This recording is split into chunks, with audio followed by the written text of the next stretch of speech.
Econ students, this is Mr. Clifford. Welcome to Econ Movies. Today we're going to look at the economics in the movie Back to the Future.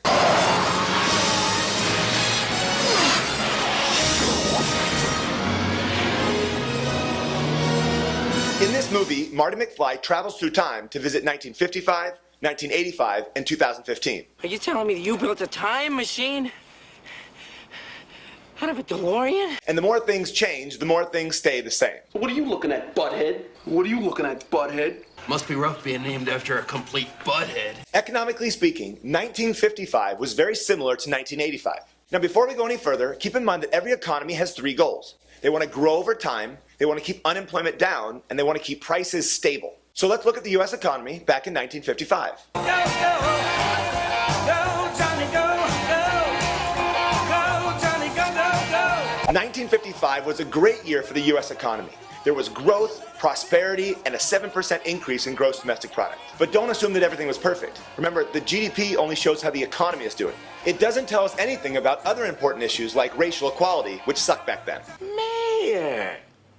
Now that's a good idea. I could run for mayor. A colored mayor, that'll be the day. Well, what about 1985? Don't need money, don't take fame, don't need no credit card to ride this train. The US economy in 1985 was also going super strong and recovering from a recession. The GDP growth rate was about 4%. But the problem was the clothing. Tucking in your shirt in your jeans with suspenders?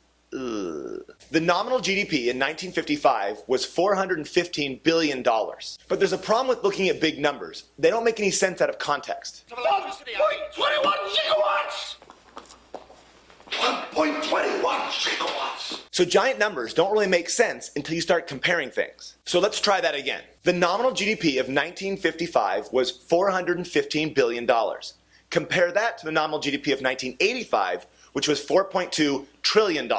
Wow, the US economy grew 10 times bigger in 30 years? No.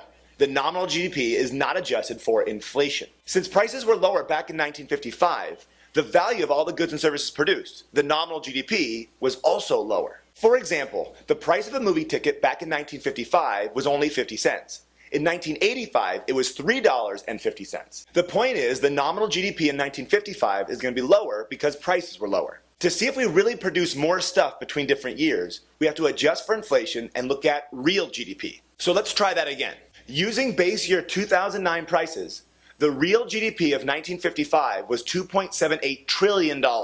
Compare that to $7.7 trillion in 1985. So, adjusting for inflation, the economy got 3 times bigger, not 10 times bigger. What about unemployment? 1955 had a super low unemployment rate of about 4%. People that were willing and able to work were able to get jobs. Now you're probably thinking 4% is not that low, it's still way higher than 0%. But don't forget that the natural rate of unemployment in the United States is somewhere between 4 to 6% unemployment. English, Doc. Here.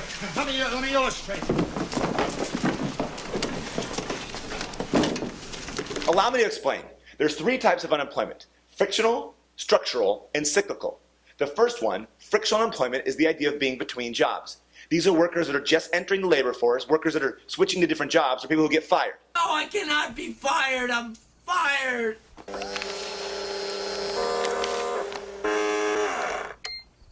The second one is called structural unemployment. This is the idea that some skills and jobs become obsolete and there's no more demand for that kind of labor. An example would be when workers are replaced by technology and robots. Welcome to Texaco. You can trust your car to the system with the star. Check the oil. The last one is called cyclical unemployment, and this is unemployment that's caused by a recession.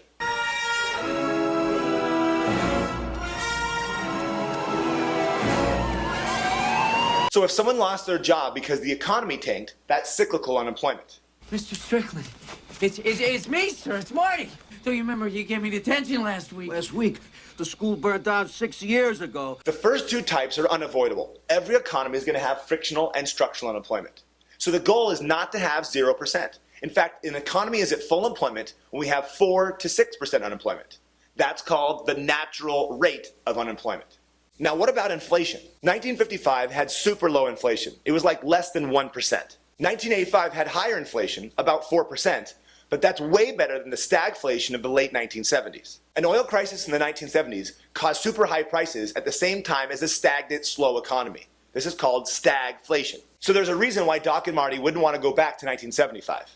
Now let's look at 2015. Obviously the movie got a few things wrong about the future, like flying cars and hoverboards and the newspaper industry. What's a newspaper? And also the Chicago Cubs winning the World Series. Wait a minute.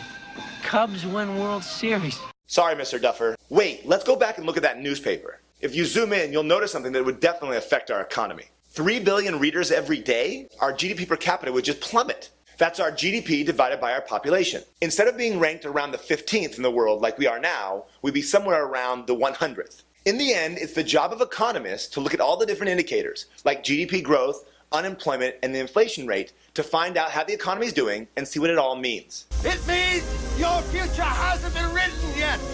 No one's has. Your future is whatever you make it. So make it a good one. It's Channel 4 News at 6 o'clock.